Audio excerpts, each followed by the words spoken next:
Hello, everyone. I'm Jim Garrison.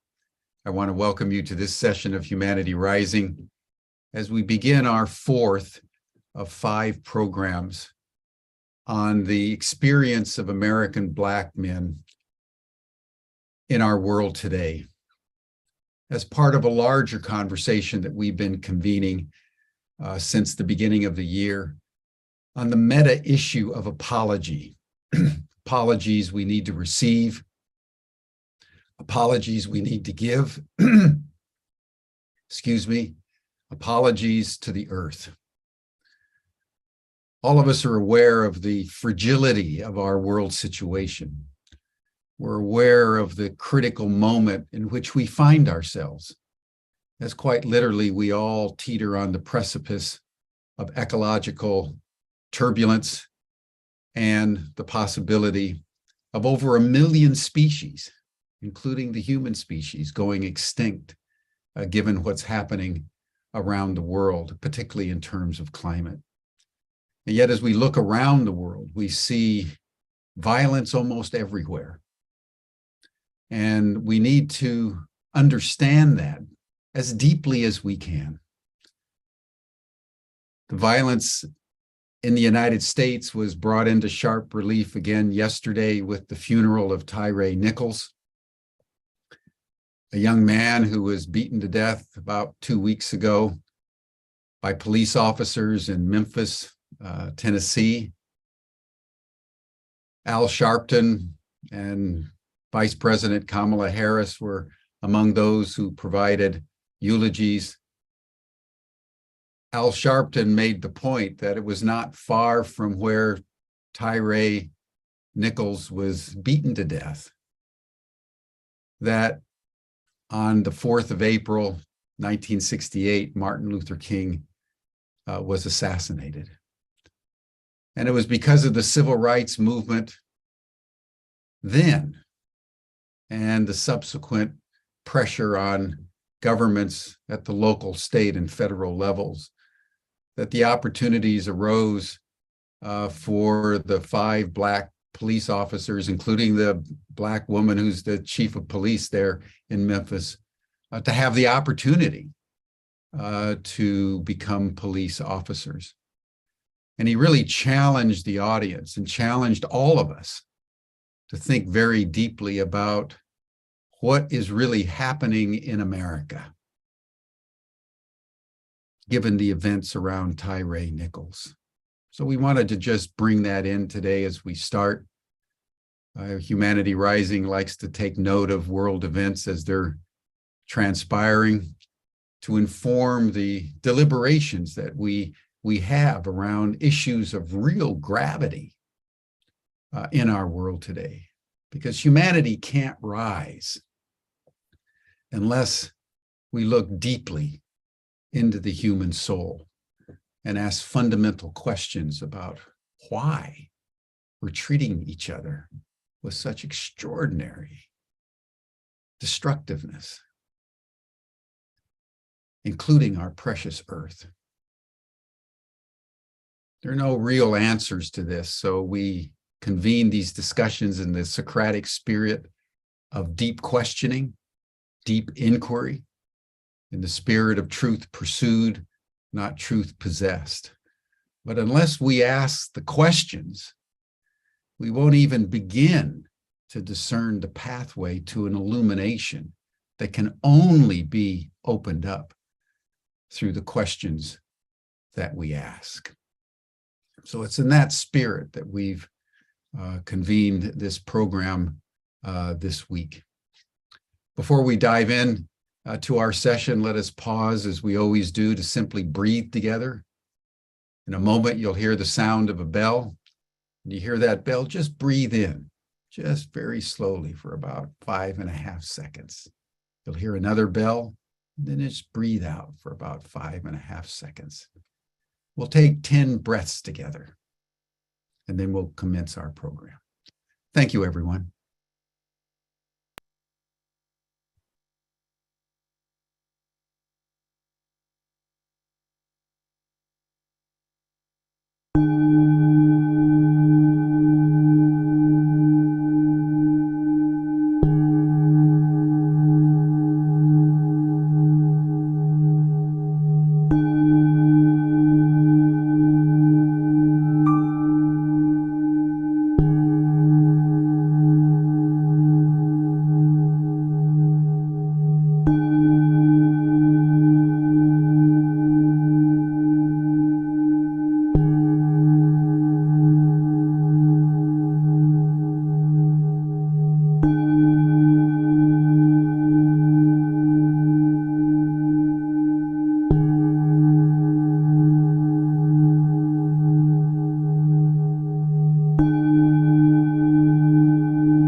Thank you, everyone. As we begin our program, I just want to make a very quick note about the important aspect that we're going to deal with today, and that is the domain of education. I teach Greek philosophy. I've always admired the work of Plato. If you know Plato's masterwork, The Republic,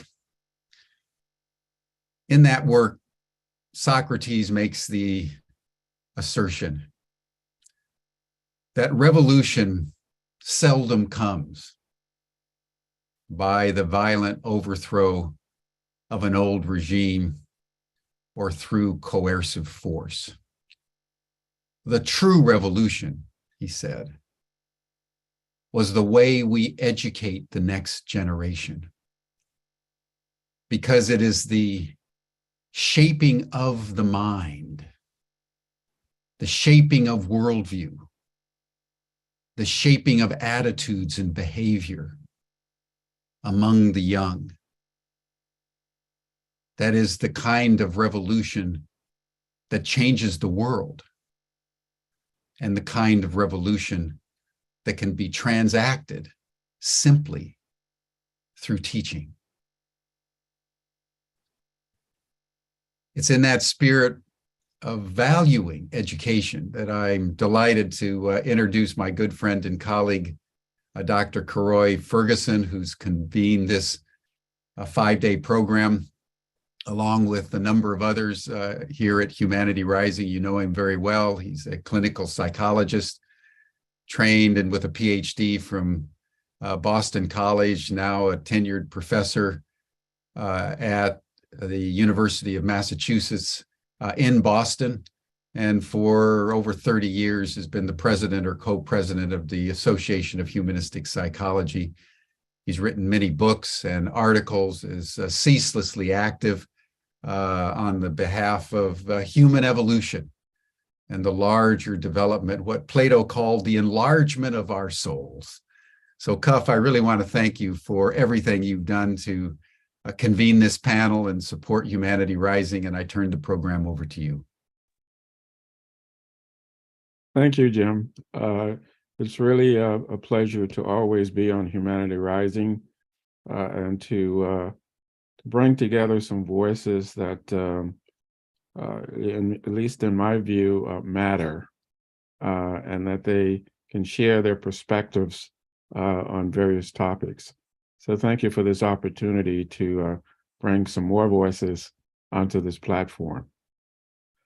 Before we begin, I want to share a couple of thoughts with you. And before I introduce our panelists, share a couple of thoughts. You know, today is an interesting day for a couple of reasons. One is that it's really the second day of Black History Month in the United States. And we want to share this platform to talk a little bit about the lens of education as it relates to Black history and our experiences that we've had traversing that territory. The second thing that I want to share is that today is also Groundhog Day in the United States. I don't know if most people may have seen this movie, Groundhog Day, where the person lives the same day over and over again until he kind of gets something right. And then he's able then to move forward out of that particular day, having to live it over and over again. In many ways, and to some extent, it's kind of like the cycle that the United States and I dare say that parts of the globe are engaged in, living Groundhog Day in relationship to race relations. Tyree Nichols' funeral was a stark reminder around Groundhog Day. And I just want to share a story with you about another thing that even happened on this very day, back in 1909. And it's an experience that has to do with the relationship between police and Black men. So I'm going to tell you this story as a way just to simply remind us of some groundhog experiences that Black men have had to go through. And hopefully it's also in the spirit of what we've been trying to do with trying to put out some messages around shedding the wounds having to do with systemic racism. So here's the story. It happened between police and Black men in Pittsburgh, Pennsylvania, where over 200 Black men were arrested for unemployment. You go, how could people get arrested for being unemployed? Well, here's the story. On February 2nd, 1909, in Pittsburgh, Pennsylvania, police raided the city's Heron Hill neighborhood and arrested over 200 Black men for being unemployed. And the officers sought and charged the Black men with vagrancy if they could not prove their employment status, resulted in these mass arrests. The next day, city officials sent the arrested men to the workhouse and consigned them to forced labor. And in the days leading up to the mass arrest, the city had increased police presence in response to vague reports of quote unquote numerous attacks upon white women.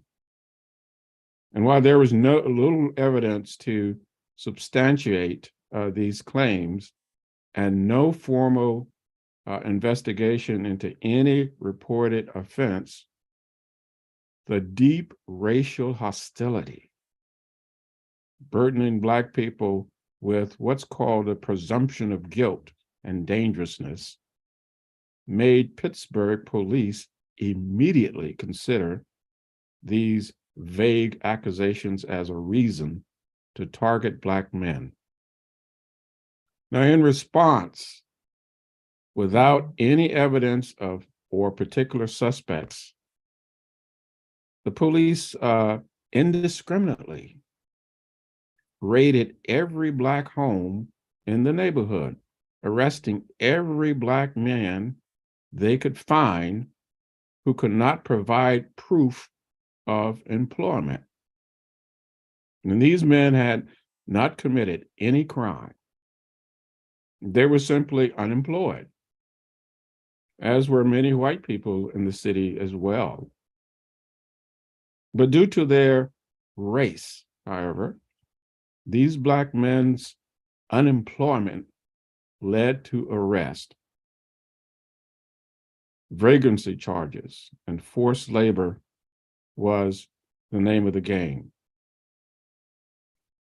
So, beginning soon after the Emancipation Proclamation was issued, actually, vagrancy laws were among the discriminatory policies used to criminalize and to re-enslave Black people. And through, though the 13th Amendment to the United States Constitution was ratified actually in 1865 and claimed to abolish enslavement in the country, a large loophole allowed this abuse actually to continue. If you really look at the language prohibiting slavery and involuntary servitude in that amendment, there's an exception clause.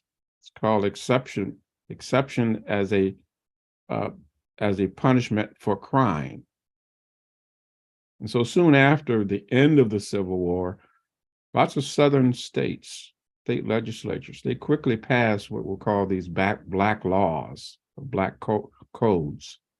These were new laws that explicitly applied only to Black people and subjected them to criminal prosecution for quote unquote offenses such as loitering, breaking curfew, vagrancy, having weapons, and not carrying proof of employment.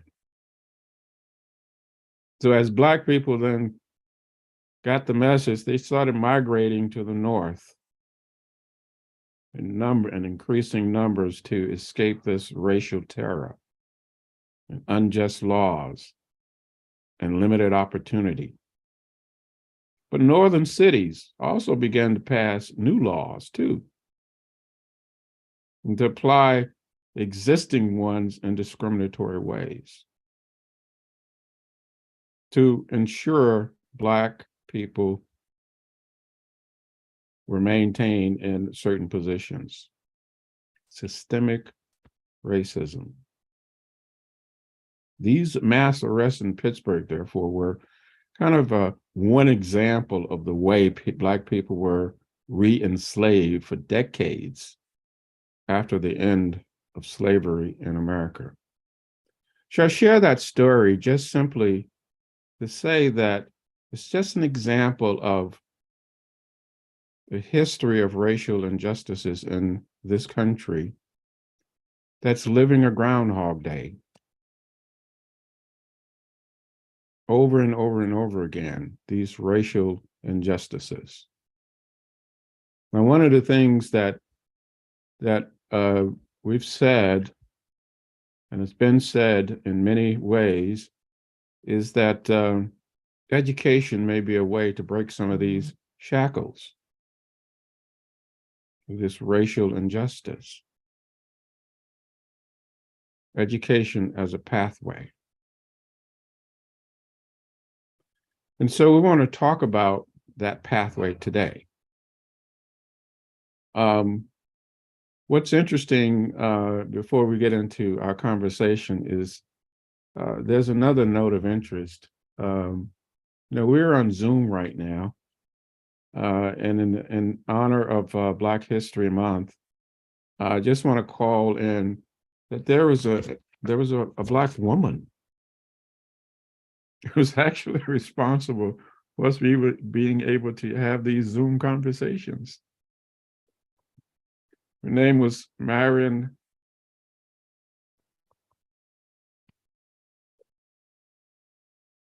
Her last name here. Just like Marion Croak. Marion Croak actually invented the kind of technology that allowed for us to speak over the internet. And so I just wanted to bring her in as a way of honoring Black History Month before we actually get into the conversation. The other thing I want to bring in is that as I told this story, it's part of sharing information about some things that have happened in the history of the United States that has impacted Black folks. And yet, Groundhog Day raises its head again in Florida, where, for example, the governor says they don't want to have any AP classes on African American history. And that's despite the fact that in Florida, there's already AP classes that have to do with Chinese language and culture, European history, French language and culture, German language and culture, Italian language and culture, Japanese language and culture, Spanish language and culture. So the only thing having to do being targeted here has to do with African Americans. Groundhog Day.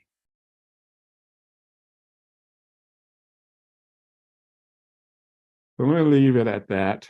And I want to bring in our panelists to have a conversation about our experiences in education.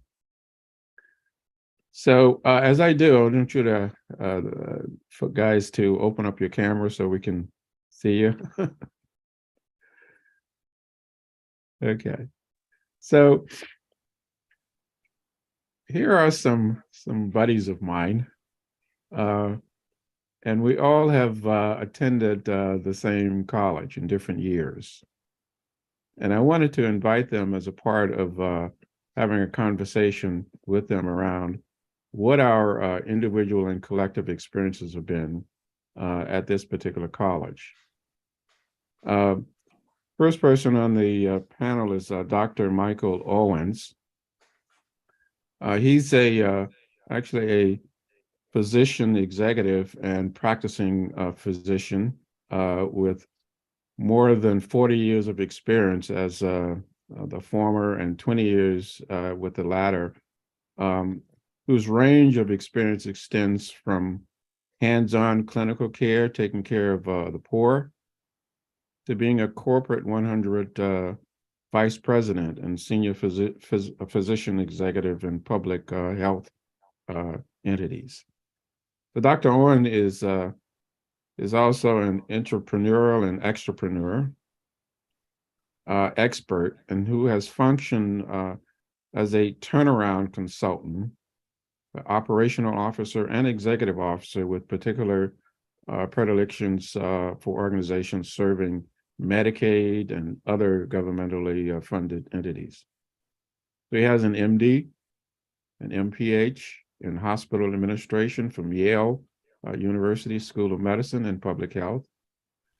And he's a board certified in internal medicine, and is a Vanguard fellow of the American College of Physicians Executive, now Physicians Leaders, and a certified physician executive. So welcome to the panel, Michael. Morning. Then the next panelist we have is Rick Adams, Dr. Rick Adams.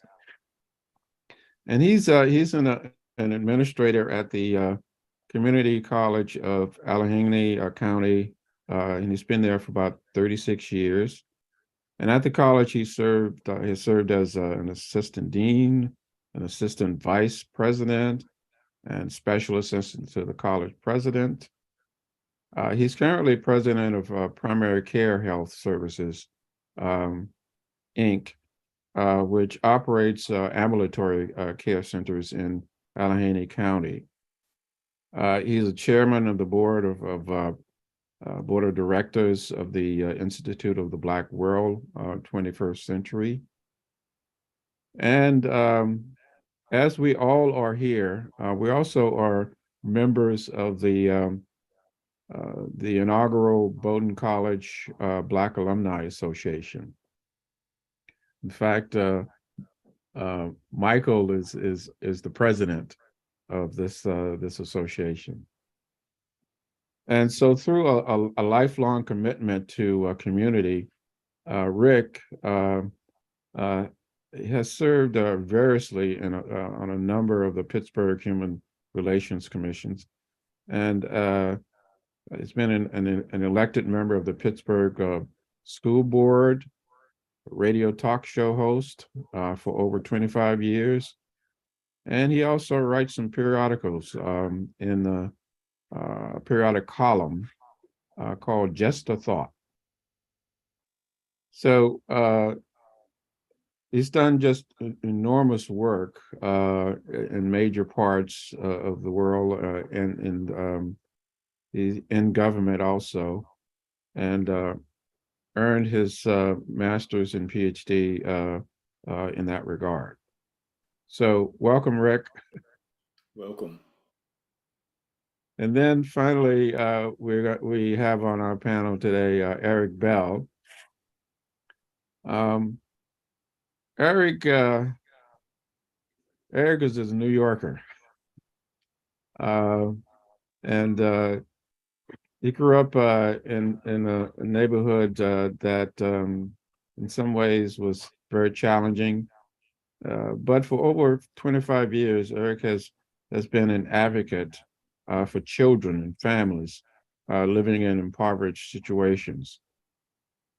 And so directly following his graduation from Bowdoin College, and we're all graduates of Bowdoin College, Eric spent the next 10 years as director at the Harlem Children's Zone in New York City, where he was fortunate to be mentored by Jeffrey Canada and George Caldum and others to bring about some very creative work in working with youth. And during that experience, Eric helped to create several organizations, several of the organization's signature programs, like the Harlem Peacemakers program and the Children's March for Peace. So he's done numerous things in the community. This laundry list kind of goes on and on and on. So I don't want to bore everybody with all of his accolades, but for all of the work that he's been doing, he's been highly recognized, and so Eric has accomplished a great deal over many, many years. So welcome, Eric. Welcome. Thank you for having me. Okay. So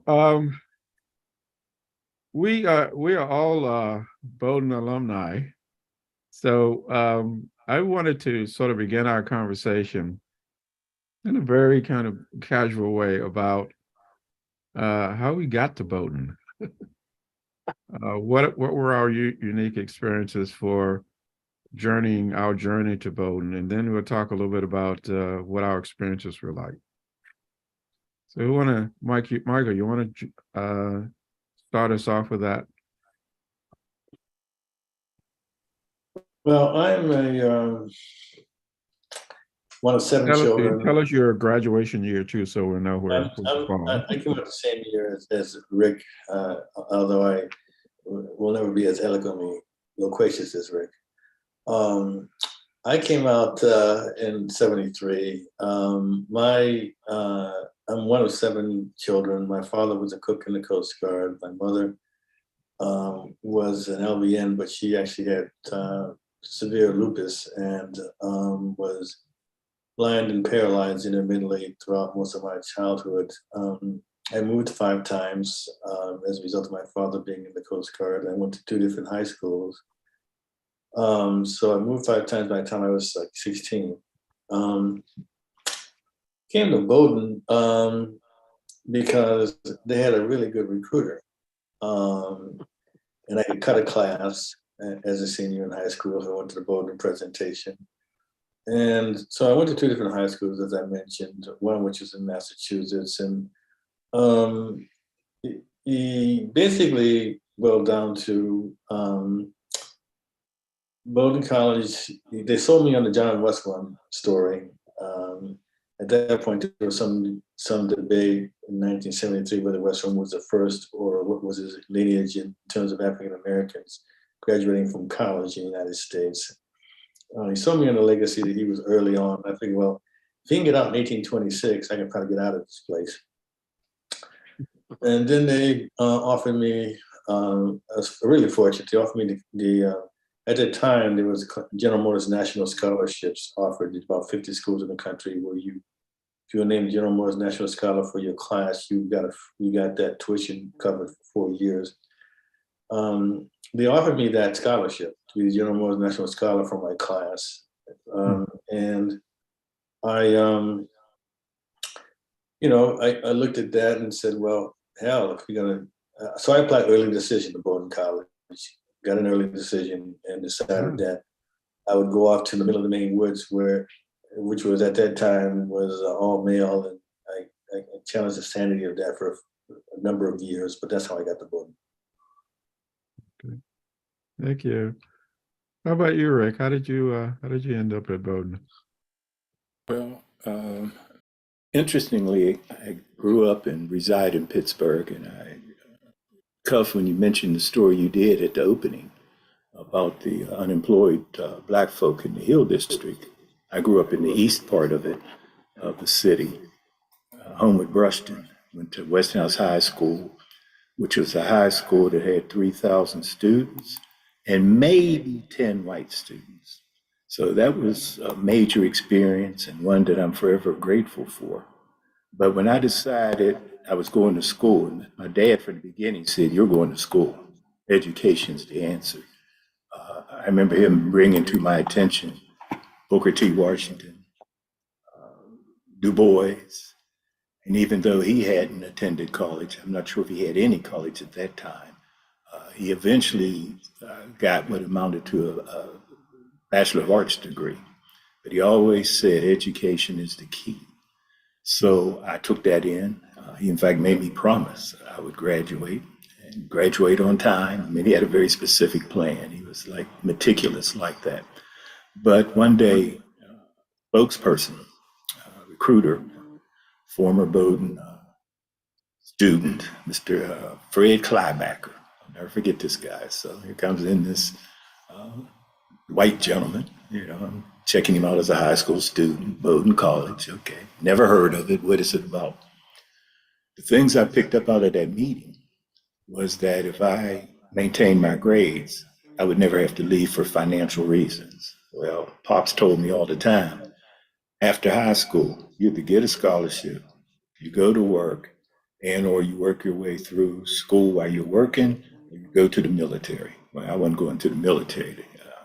No offense to my brothers and sisters that went the military route, but I wasn't doing that. So the money question was key. I also knew at the time that the president of the college was the youngest president in the country. He was, like, if I recall right, in his early 30s and appeared to be very liberal.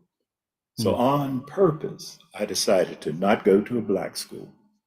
I figured between party, politics, and there was 3 of them that I knew I wouldn't make it, that it would be like a higher level of Westinghouse High School. I'd been in an all-Black environment. I'd lived in an all-Black community, and I needed to go somewhere where I could hopefully focus. I still managed to be an activist and blew part of my scholarship organizing for the National Black Political Convention in Gary, and organized a delegation of people from Maine and a couple of us students. And we went to that famous gathering in Gary, Indiana. But their reputation as a school of excellence, and also I remember they talked about independent study. Said that you could have a voice in molding what you got at this institution. So it checked everything I wanted. I got accepted to every school I applied. University of Pittsburgh, let's see, it's been so long. Fordham University, University of Pittsburgh, Syracuse, and I think in Ohio somewhere. But anyway, that met all my criteria. Small school, not with the distractions, with the excellent reputation, and then the money. The bucks was first, because I knew I wasn't going anywhere till that was covered.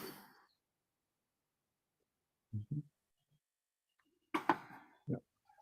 I don't know if we lost your sound or you're finished. No, I just stopped. I didn't know if you want me to. Okay. No, to keep going. Okay, You know, I can blow, brother. Now. I know.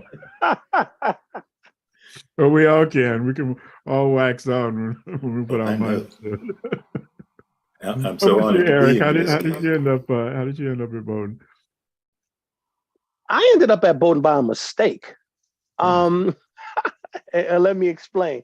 Well, let me first start by anytime I have an opportunity to speak and share, I like to start by saying, something that came to me at a very young age.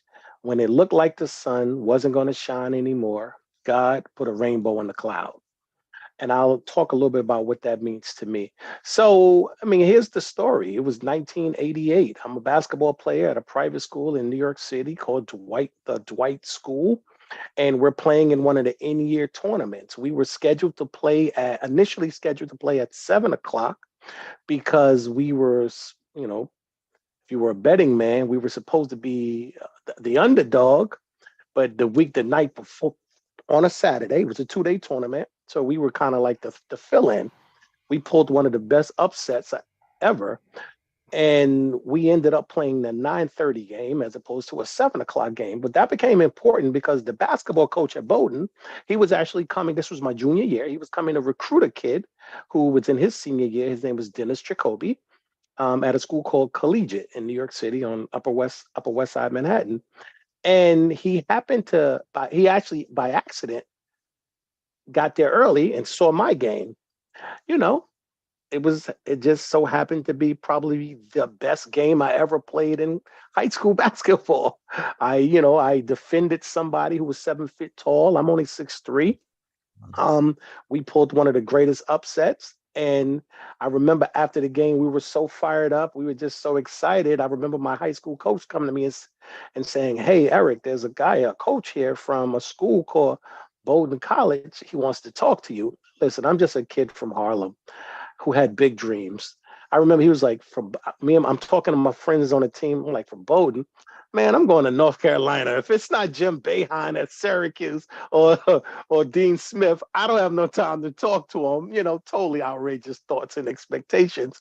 And so out of respect, I ended up talking to him, and he told me a story. He told me a story about a college. He painted a picture and it piqued my interest. You go back to the school, and now your headmaster, who's the principal, he's aware of the conversation and the coach, and you start applying. And then you fast forward and to the senior year, I apply. They convince me to apply. I apply to the school. I get accepted. And then they all accepted students. We had something called they used to call it the Minority Weekend or the Bowdoin Experience.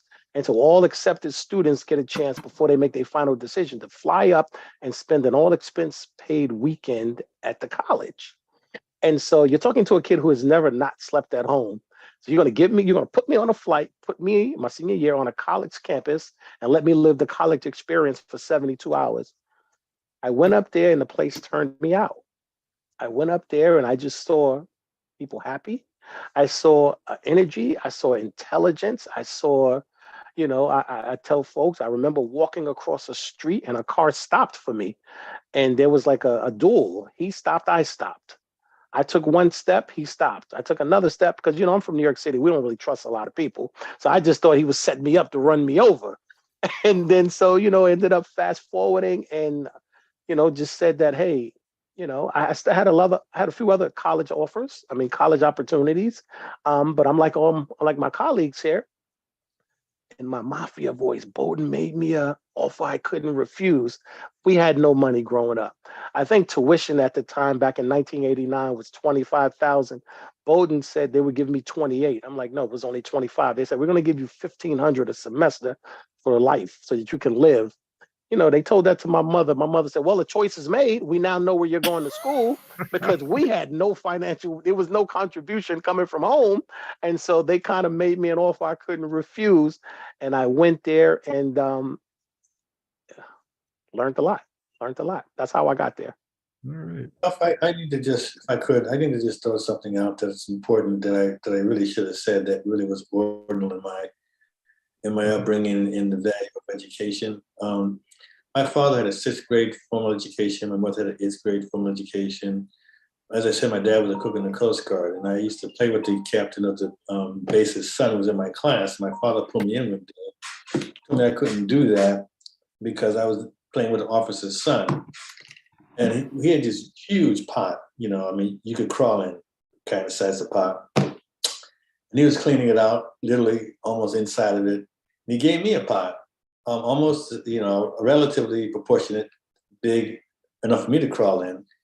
And he said to me, and I was like 5 years old. I remember it very clearly. He said to me, son, if you don't get an education, The only thing gonna happen to you is what happened to me. As you get bigger, and he pointed to my pot, then he pointed his pot, the pots get bigger. That's it. And I said to my father, you just point me in the right direction, I'll take care of the rest, because I am not doing this.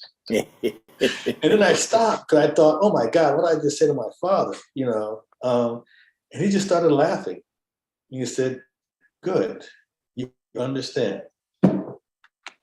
Mike, when you say that, you remind me, I used to go with my dad and my grandfather.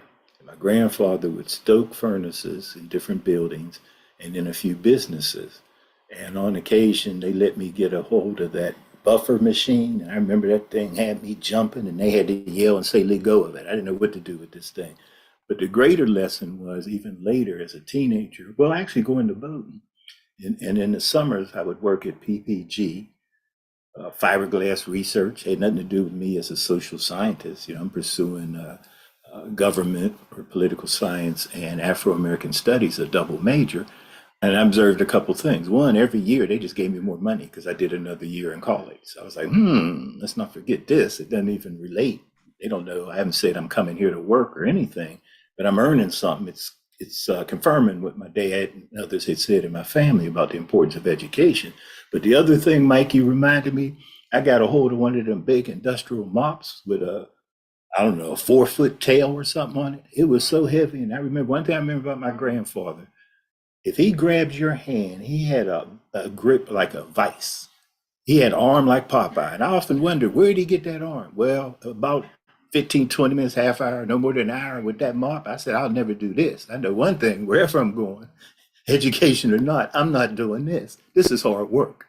So it's those kind of lessons. Yeah, you pick them up on the way up and you observe. And when it needs to be dramatized, you get those kind of very poignant pictures that are presented to you. Yes. So it's kind of like, in many ways, we get messages, from our significant elders around us at the time that somehow we want to position you to be in a different place. We want to encourage you to be in a different place. And sometimes they don't say it directly. Sometimes it's an indirect message. But we pick it up anyway, as kids. I'll share my story about coming to Bowdoin because I like most of you, I didn't, and I don't know, and I'll ask you the question.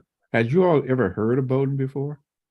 No, me either. I had never heard of Bowdoin as a college, and this is one of the more elite small colleges, in New England, but I'd never heard of it before. And my experience was that hearing my name being called on the PA system to go to this room. And I showed up and there's like you all, there was this recruiter that was there talking to a bunch of kids about this college I never heard of before. And, he was passing around some brochures. And I looked at the brochures. I saw how much it cost to go to Bowdoin, and I literally got up and walked out. Money was a big thing. It's a big thing for all of us. And so the next, because we couldn't afford to do that. So the next, and then 2 days passed, and my guidance counselor called me in and said, "Remember this guy who was here the other day?" I said, "Yes." He said, "Well, before he left, he took a look at your records, and it looks like either you or this other person is going to be graduating first in your class. So regardless, Bowdoin want to offer you a full 4-year scholarship." And I said, "Well, I already have a scholarship to Morehouse College, one of the elite Black colleges." And then this debate started happening between my principal, because I also went to an all-segregated school, all-Black school in the South. And this principal and my grandmother, who was taking over the mothering role at that time, because my mother just passed away, got into a debate about where I was going to go. And so the principal was saying, "Well, you gotta let him go to Bowdoin. And my grandmother was saying, no, Morehouse is closer to South Carolina. And absolutely nobody asked me what I wanted to do. So the next thing I knew, I was on a bus going up to this college I knew absolutely nothing about. And it turned out to be a great experience, but I didn't know anything about Bowdoin. So so we all acknowledged that we had no knowledge of Bowdoin at the time, right? No knowledge. So let me push it a little bit further and ask, when you first got to Bowdoin, what were your experiences like? At the time when I was there, and I'm kind of like the elder of the group here, it was still an all-male college, and I don't know if that was the case for each of you, but at the time. So Eric, you had a different experience. Okay. Yes.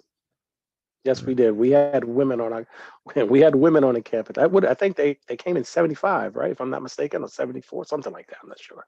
Okay. But yeah, no, there were women on the campus when I got there in 1989. That is correct. All right. I met my first wife at Bowdoin, interestingly, and I thought it Wow. was immeasurably funny because she came from Oklahoma, and I used to tease her. And Mike, you'll remember this. Brother, his name may come to me at the point. He was from Oklahoma, and we said, well, are there any black people left? Totally ignorant of the Black Trail and the Black cities and all that kind of history that involved. But that had to be like 72, 73, like that. It was toward the end of our career that women first came on the campus, because we had a confrontation about it. It's snow on the ground, as usual. And someone threw a snowball into what was then the women's dormitory and broke a window. So we ran over because some of the sisters called and said, there's these boys out here throwing, and white boys, and we're afraid, we're concerned. I think one of the sisters were sharing a room with somebody, and the glass was broken in their room. So we went over and confronted these guys, and they turned out to be stars with the hockey team. And we ended up in a demonstration and demanded that they have some kind of student discipline, and that we didn't think it was funny, and that you all act like you never saw women before, and I don't know how you treat yours, but this isn't how we treat ours. We were very keenly aware of us as a minority, and then a black woman. Historically, at least there had been a couple black men on campus before that at Bowdoin. So it was a very, very pivotal moment, I would say, in our involvement there at the college. When I first got there, I remember a guy coming up to me, and of course I didn't know anybody there, and says, where's your, I don't know, was it a beanie or something, some little hat or something you're supposed to wear as a freshman, as a frost. So I'm looking at him. Now you have to understand, I'm coming out black ghetto of Pittsburgh. I have literally on a black tam, and on occasion, I don't know if that meant it, if I had it, I would wear a 50 caliber bullet around my neck. So here you come with a beanie, and I'm looking at him like, what? I just waved him off like, get out of here. What are you talking about? So that began the clash of culture and expectations, and what one was prepared to do and not do. And that was a common theme throughout my years there.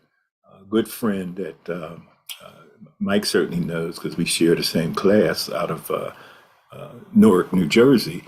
He and I, Ron Hale is his name, we argued with the professor because one of the books we had to read in a Black literature course, I believe it was Styrone's Nat Turner.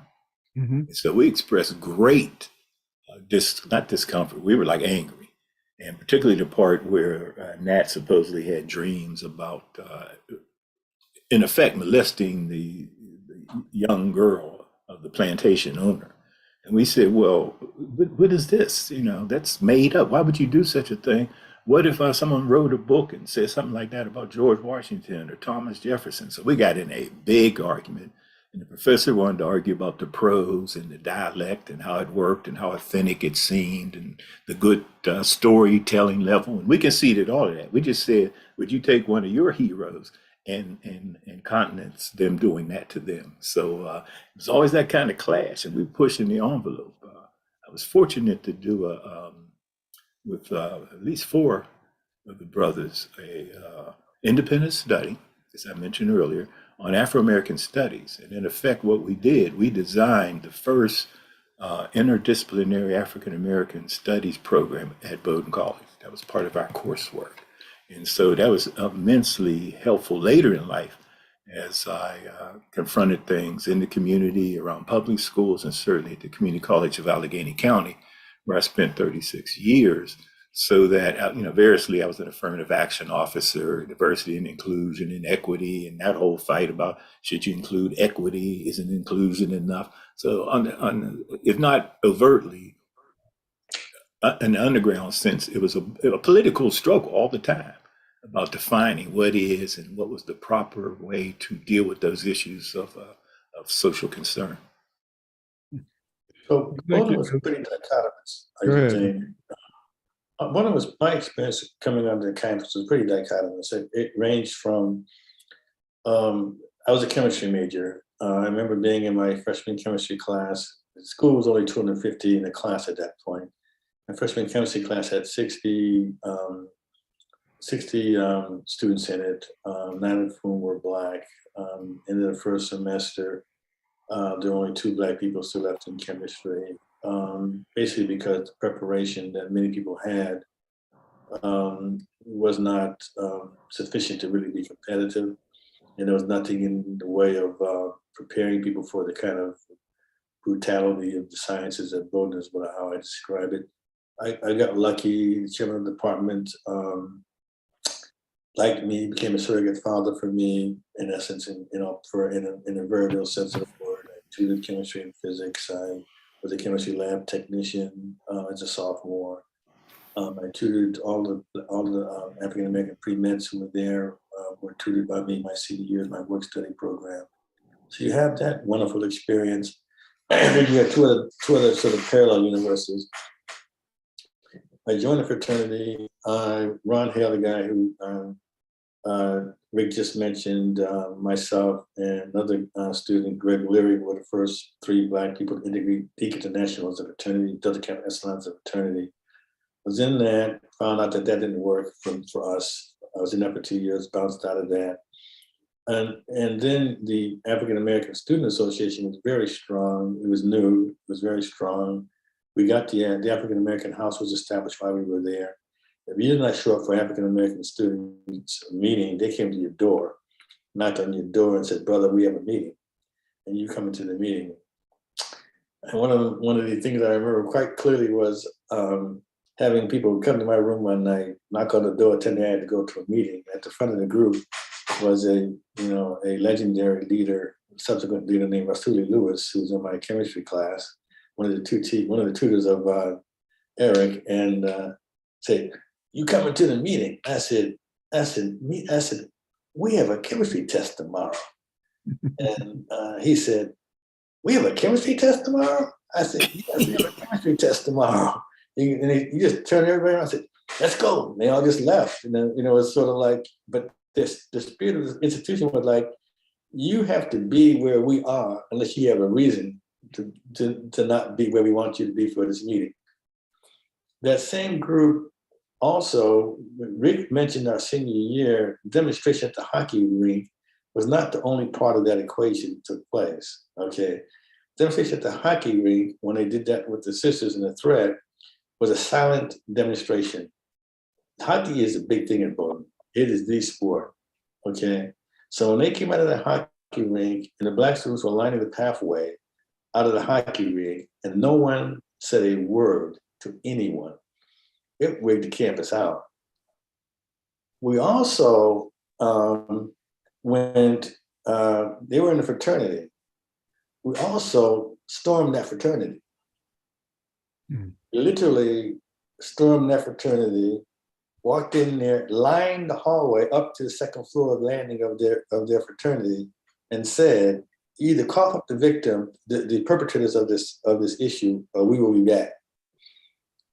And some people were running their best gangster routine with their hands inside their pockets, Yeah. and they had those 2 people come to the front of the African American society pleading for their lives, they thought. And so that the baddest fraternity, athletic fraternity on that campus, surrendered those suckers and said, "Oh no, we ain't doing this." There was also a meeting with the dean, where the dean, we went in, met with one of the deans, and another person who Eric Bell mentioned, George X at that time, George Khaldun,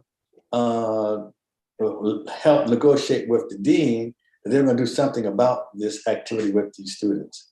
So you have the educational challenge with embracement and true paternal mentorship. You've got the social construct of where do I fit in this school, which is heavily fraternity at that time, versus independent. You have the transition from male to co-ed, which happened while we were there. And you have this tension of not just the African-American experience and the intersection of women in that tension on the campus and demonstrations, but also it's taking place in the era of the Vietnam War and the May Day celebration activity. So it was a very, I don't know, unique time, for lack of a better word.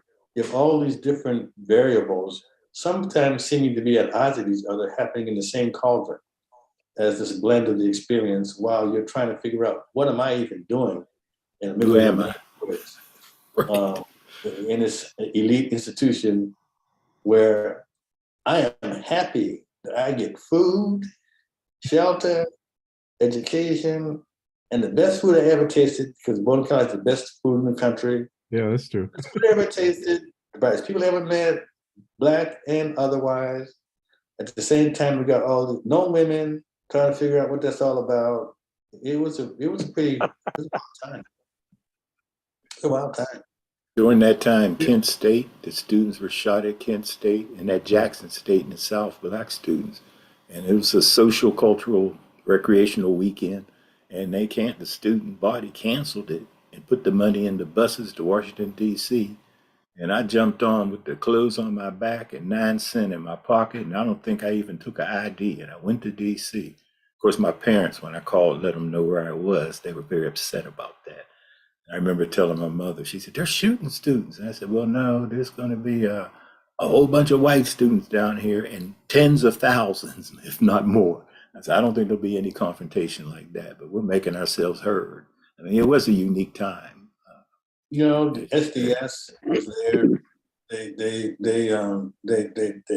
Pentagon, they're dropping napalm, they're dropping tear gas. People were running for their lives. It was not didn't end up being peaceful. Mm-hmm. But that was just another story. Right. Well, Mike, when we came in there now, to put it in context for our younger brothers and sisters who are tuning in and hearing this dialogue, we arrived on campus like a year or less than a year from when Dr. King was murdered. True. So we're hot out the streets of wherever we come from, fired up, real focused about that. And certainly, since he wasn't the most outrageous or the one that would threaten physical retaliation in the name of self-defense, which was always the case. You don't always get that if you read the history. It's told a lot of times a different kind of way. But, and we dealt with that. We got through the Afro-American Society. We wrote to the governor and got him to name Martin Luther King's birthday a holiday on a state level in Maine. And to send something through the congressperson at the time, who was Ed Muskie, who would later run for president. We appealed him to take a racial stand on behalf of minorities, primarily African Americans and the Penobscot Native Americans. And so we had interesting connections to be in such an isolated place, if I could put it that way, as many of us looked at it. I mean, when I would tell people where I went to school, they'd say, "You went where?" Not just the name, Bowdoin. They were like, "You went where? Why did you do that?" And people who knew me knew I hated the winter. And I told them, I said, "Well, I could get to class like in any class on campus within 3 minutes." That's how small it was. So all I had to do was throw on a coat and run. And I would be here before I knew it was really cold. But the kind of adjustments one had to make, I remember being very, very down on a Friday And I'm literally thinking, why am I in the white winter wonderland? I didn't have a car, didn't have money. Boston was 130 or so miles away. I'm like, it snow's coming down, it's cold, so that's not my game at all. And I'm like, what am I doing here? But we found among us. I mean, one time before there were sisters on the campus that we got in one of our rooms, threw on some music, and then challenged everybody from a different city to jump out and make their best moves. So we got a funk record on or whatever, and we're like, New York, Chicago, LA, Pittsburgh. Everybody got out and did their moves and stuff. We had a great time. We'd have preferred to have some women there, but we had a great time. And it was us interacting and supporting each other. So that was important, that cultural, social So I'll rejoin the conversation. I apologize, Dr. Cuff. I didn't quite understand the essence of the question. So yeah, so as I said, when I got there at 89, we actually had women on the campus. And I'll be very honest, it was a great experience. As I hear my brothers talk about their non-female experiences, we had a great experience, but one thing that I do want to speak to is that I had the fortunate opportunity during my freshman year to meet some of the most brilliant sisters I've ever met. I had a chance to meet, and brothers I've ever met. We had sisters coming in from Kansas City. We had sisters coming in from Cambridge and Latin, coming in out of Boston, Roxbury. We had folks coming in out of Baltimore. We had folks coming in out of DC. We had folks coming in off the West Coast. And, I'm forever humbled when I'm in the presence of Michael. I'm forever humbled when I'm in the presence of Rick. They talked about two of my other mentors and, you know, shining lights, Rasuli and George X, who later became George Caldoun, and of course, Jeffrey Canada. And anytime I had a chance to sit with them, I was always humbled and in awe because their advocacy, their pushing the envelope, man, the impact of those efforts and energies that they just demonstrations that they just spoke about, they were still very prevalent when we hit the campus. The walls still spoke. Let's just say it that way. The walls still spoke about some of the great things that those guys were doing. And, it challenged us. They put pressure on us to not accept the status quo, to push, to ask questions. And so, with some of those brilliant minds from Ohio, from Boston, we would come together and we would just challenge professors. We would challenge school administrators on certain policies. We were kind of lucky because my freshman year, we had a dean of African-American descent, Dean Kenneth Llewellyn, who is actually a mentor to me. Well, back during that, he was my dean. He was the dean of students, but he was also my therapist because I'll admit, when I first got there, I was that little boy from Harlem he was homesick. He wanted to go home. He just had enough. That was probably after the first week. And I spent many a days on his couch at his office. And he was a graduate of, I believe, Texas A&M.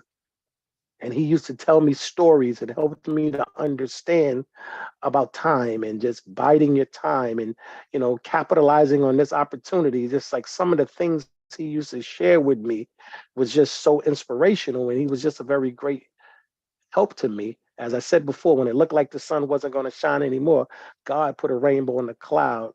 He was absolutely a rainbow in my cloud because my cloud was sending me back home. And there are so many other folks that I will attribute to Bowdoin who I would also consider rainbows.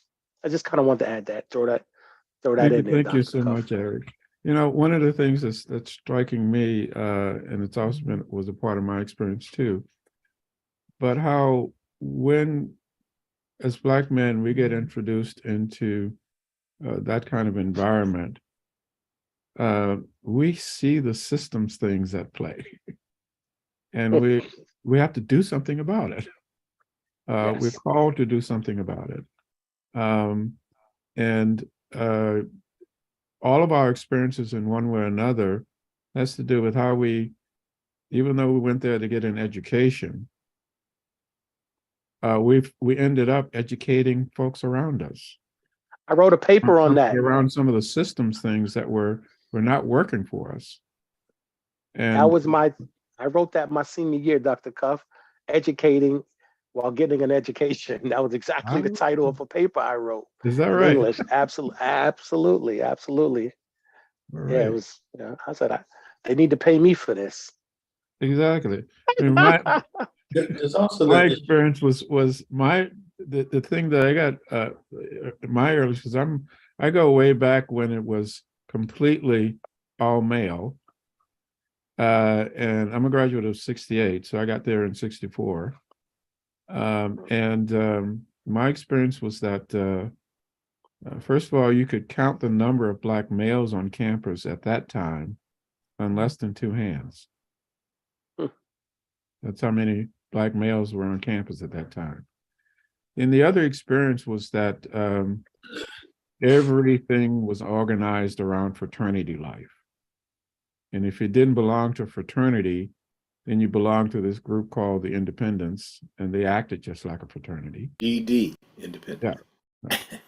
Then the other piece that happened from my end was that I got recruited by this fraternity called Sigma Nu. And Sigma Nu, at the time, the guys in the fraternity said they were recruiting me for 2 reasons. First, they wanted me there. That's one of the reasons, because they liked who I was and so forth. But secondly, Sigma Nu had the national office had a discriminatory clause on its book. And they then said, we want to challenge that. And I said back to them, look, I'm here to get an education, but let's go for it. So you might imagine what was happening on the national, in the national Sigma Nu offices. They got all riled up and so forth about how y'all are going to integrate this fraternity, because we have this clause that says you don't bring in certain kind of folks. Well, they sent folks down to Sigma Nu, and the guys stood their ground. Make a long story short, we did win the battle. So we got rid of that discriminatory clause. The other thing I'll add around that is that later on I was trying to do a book, and I was trying to find out who it was that was on the other end in the national office that was actually trying to keep me from joining and wanted to maintain the discriminatory clause. And I discovered that actually it was a person who turned out to be a U.S. senator. His name was Trent Lott. If you remember Trent Lott, Senator Trent Lott, he was one of the people that said, well, you know, the country would have been better off if Strom Thurmond had become president. And Strom Thurmond was a strict segregationist. Right? So that was who was behind all of that at the national office when I did the research around and found it. So it was really interesting that was a part of the experience and so forth. That was at play when I first entered into the Boston to the Bowdoin experience. Sure. It was pretty important, though, to understand that the Bowdoin experience was not just the academic experience. The Bowdoin experience was the acculturation experience. The Bowdoin experience was, I think, for most of us, the first time we got to see true power and money, and how power and money shapes and continues to shape this country, and how people who were born on third base, I think they got a home run because, you know, one kid's mother owned 30% of 3M, another kid's father was a senior vice president of an Avis car company, those kinds of things. But it also showed us that there was still work to be done, because as you moving forward into what Bowdoin did and how it catapulted us forward. The Bowdoin experience was one where we came to realize that the country went through the reversal of affirmative action and the whole negative backsway of the country. And Bowdoin's Black population dropped significantly during that period of time in the Ronald Reagan era. And it became clear that, you know, we needed to be sitting inside to be able to help change that. I happen to have gotten onto the board of Bowdoin College.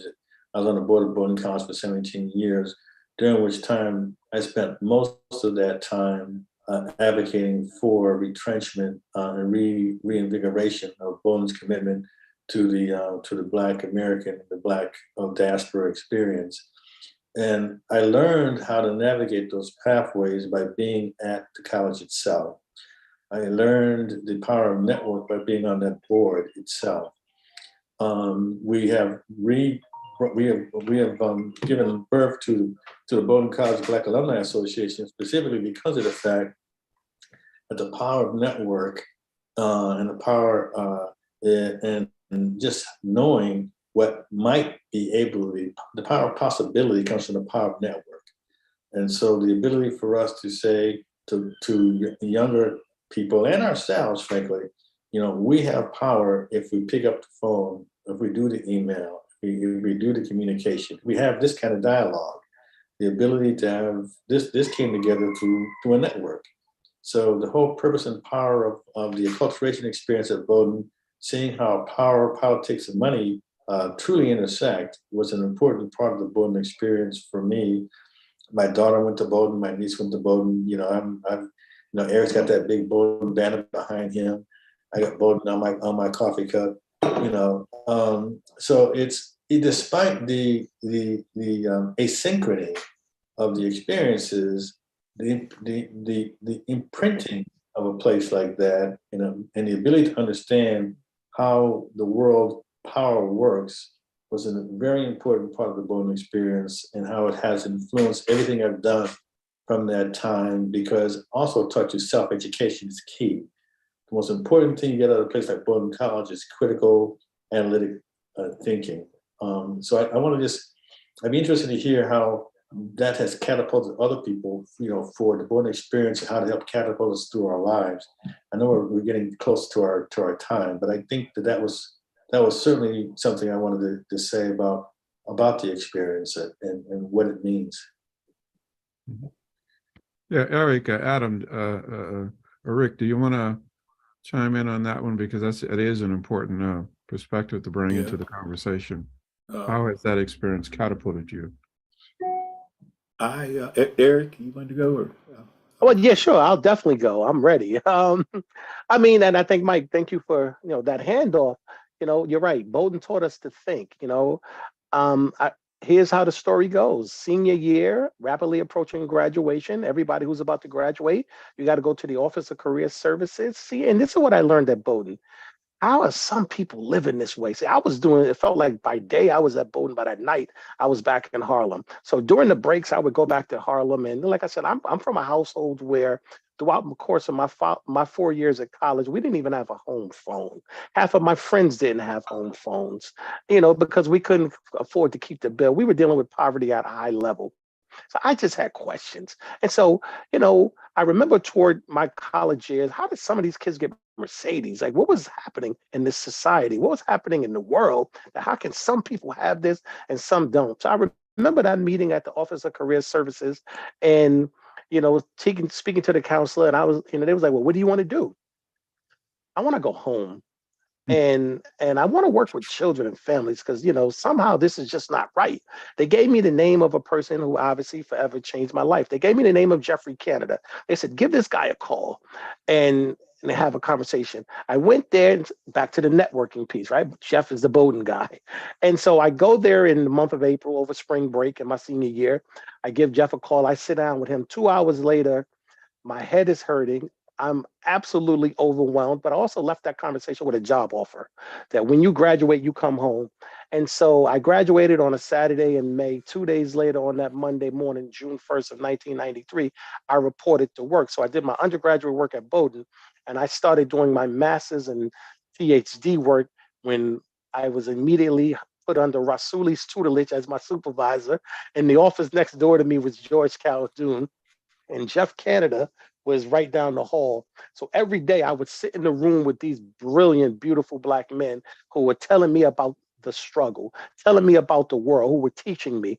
It was a very rich time when they were starting. We were working heavily in collaboration with the Children's Defense Fund. I would spend 3 months out of the year down in Knoxville, Tennessee, at the former Alex Haley farm, now owned by the Children's Defense Fund, under the leadership of Marion Wright Edelman and other prominent Black leaders. I remember one meeting that changed my life.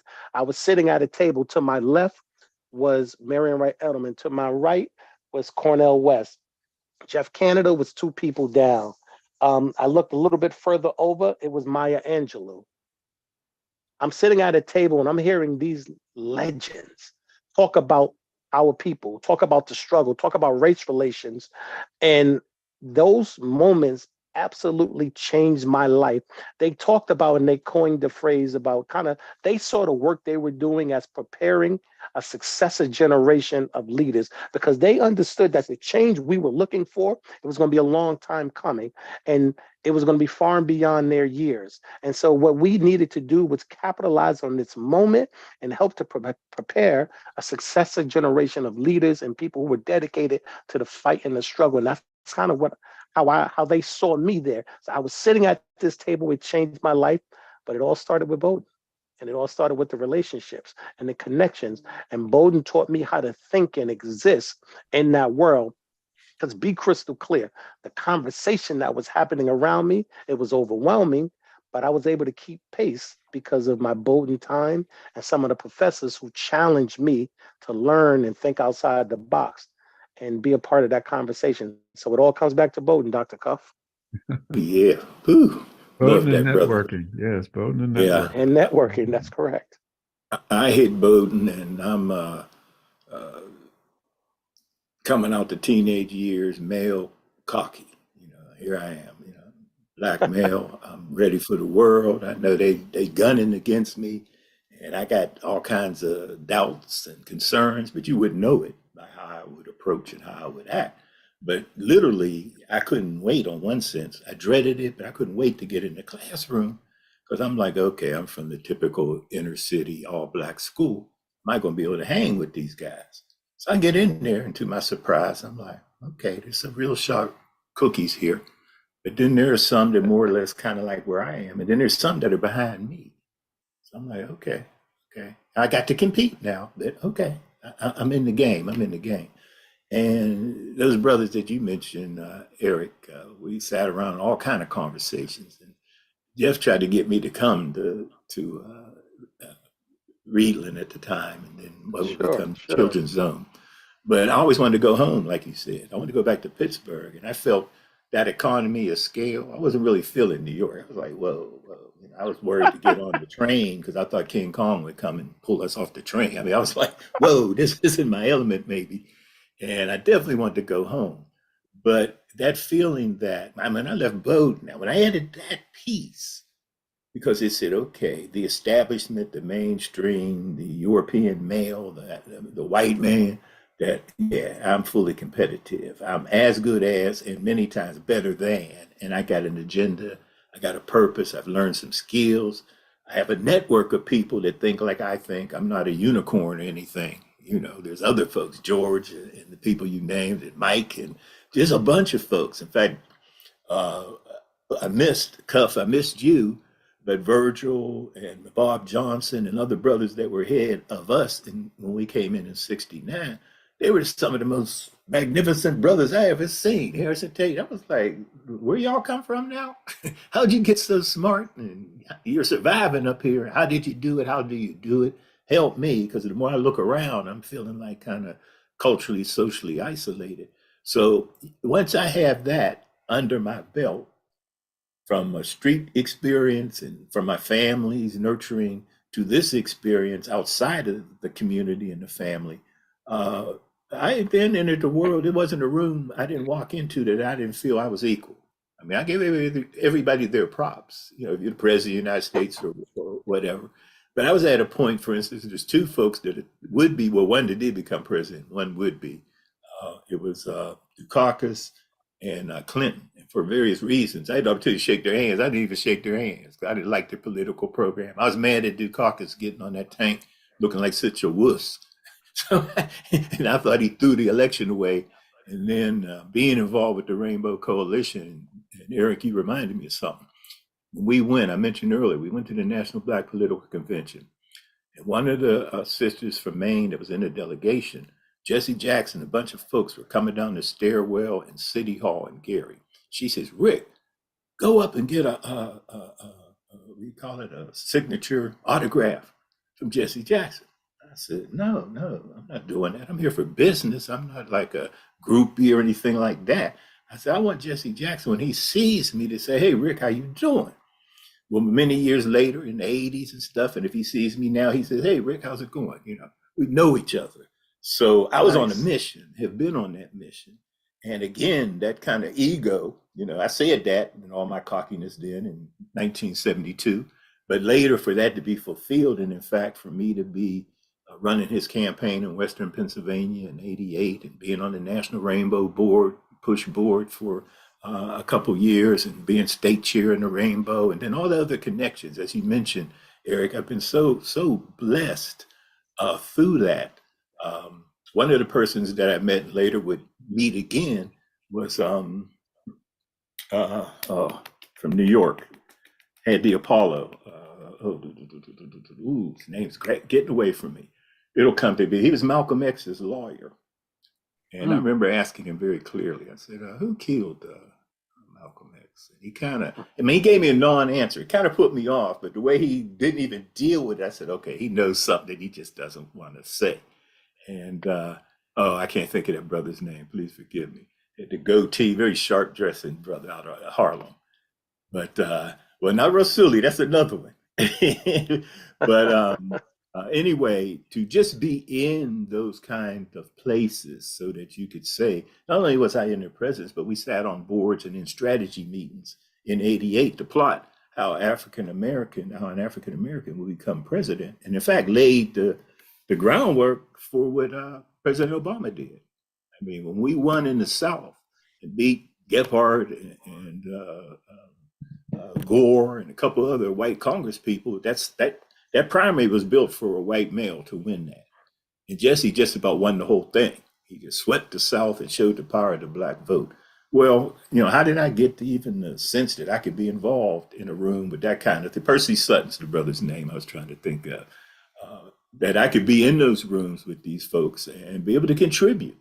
And so I'm eternally grateful for everyone who's contributed, those on the line right now, and certainly Bowdoin as an institution, because Bowdoin doesn't turn out any dwarfs, if I can say that. I don't know if that's politically correct or not.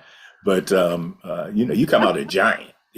You better get out the way. You can underestimate us if you will. In fact, I loved it when I was underestimated, because that just let me kick your butt that much better. Well, thank you so much. We could go on and wax on for a long period of time, but thank you, Mike, for bringing in the issue of networking, because that's really an important kind of thing that came out of all of our experiences. I think that it's an art in and of itself, is how do you really network, maintain relationships, and how you never know what's going to surface later on, but it matters if you had those connections and maintain those connections. I even wound up getting my master's and PhD out of a network. Interesting enough, I don't know, Eric, did you ever know a guy named Ed Bell? No, everyone asks me that. It sounds familiar, but no, I don't know. Ed Bell actually happens to be a Bowdoin graduate too. And he went on from Bowdoin to go to Boston College. And so he actually recruited me, you know, to come to join him at Boston College, and the rest is history from there. But that was part of the networking, you know, that took place that allowed me to enter the doors to get my master's and my PhD. So networking is a very important kind of thing. How to do it, how to think critically, how to think strategically, and so forth. So thank Mike for bringing that into the conversation. I want to bring Jim back because of a time issue here, and see if he has any. Oh, this was fun, Doc. Come on now. Oh, I know we could go on and on and on. See, this is the best class I had since I've been at Bowdoin. Like a class reunion. For real, yes, Joe. That's a fact. Yes. Oh, you're reminding me of my college days, because I went to college. I started in 1969 through 73, and those were extraordinary days. You know, Robert Kennedy, Malcolm, Martin Luther King had all been shot. The Vietnam War was raging. And it was an extraordinary time, I think, for all of us to come of age. And just a quick story, just to add to the yeast here, is I started in Los Angeles at Bowdoin College. And I went there because they offered me an academic scholarship. I, too, was just very poor. My parents were missionaries, had no money. So I was very dependent on financial assistance like you were. And I got caught up as soon as I got there with the Black Student Union. And because I was, running around with a knife between my teeth around Vietnam, perpetual revolution, and had read Malcolm stuff and so forth. And I think there were two white guys that were really active in the Black Student Movement Union. And one day, I can still remember, it was one of the most extraordinary experiences of my young life. They called me into the meeting, and they said, "Listen, it's gonna get intense. Are you ready for intense?" I had no idea what that meant. I said, "Yeah, I'm in." So the leader of the group went over to the desk and brought out a gun. And he said, "When the police come down, we want you to be holding the gun. We want you to hide the gun in your room because you're white and they won't search your room." And I went into like this expanded state of consciousness because I'd never really even seen a gun before in my life. And I was torn because simultaneously I was being honored, but also I was being endangered with something that I knew was probably a criminal offense. Although I had never looked into it. So all these things were going through my mind. My hands started to tremble, but I accepted it. And, and with a heartbeat that was going about 120 miles an hour, I went back to my room and tried to think, where would I hide it, and wrapped it in a cloth and put it in a box and put it in the back of a drawer. And it really altered my consciousness of what it meant to be Black in America. That it wasn't something that was academic and you kind of support, but that to the degree to which you were seriously wanting to engage, you yourself had to take risks on behalf of somebody else. And, I'm 71 years old now. I've had a lifetime of many great adventures, but that one experience as a freshman in college, which, as you remember, you're not really fully formed. You're full of ideals, but not with the realism that only maturity brings. To have that kind of experience really empowered my life in terms of a commitment to activism and a willingness to take actions regardless of consequences, because they're inherently the correct thing to do. Well, Jim, you really speak to the criticality of someone saying that they are basically someone who supports you, versus someone being an ally, versus someone really being someone who's actually a co-litigant of the issue. We have always had the issue of people saying that, yes, we support you, but are you willing to actually get into these shoes? Are you willing to actually help us with these shoes? is been here for 40 years, right? And it's back today with full force. Using cuffs issue, it just keeps, returning and returning and returning.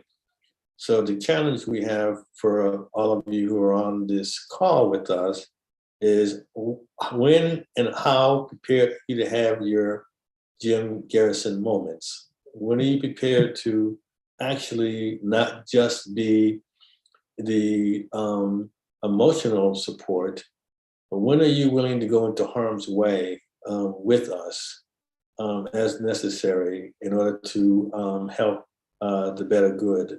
No, we're not encouraging you to go into any violent scenarios or do anything that's, self-destructive. Where we are old enough and wise enough to try to figure out how to do this through the levers that exist in the real world and through the power of politics that we've learned all of our lives. But still, the challenge is, as I say, if not you, who? If not now, when? Dr. Owens, you know that was my litmus test, Jim. I would ask many proposed or potential allies. I would say, okay, I hear you. I hear what you're saying. I feel your heart and where you're at. I said, but now we're in a room and it's you and how many other, maybe it's the integrated room, black and white. And I said, a guy busts in a gun and he says he's here to kill all of the black people, might use another word.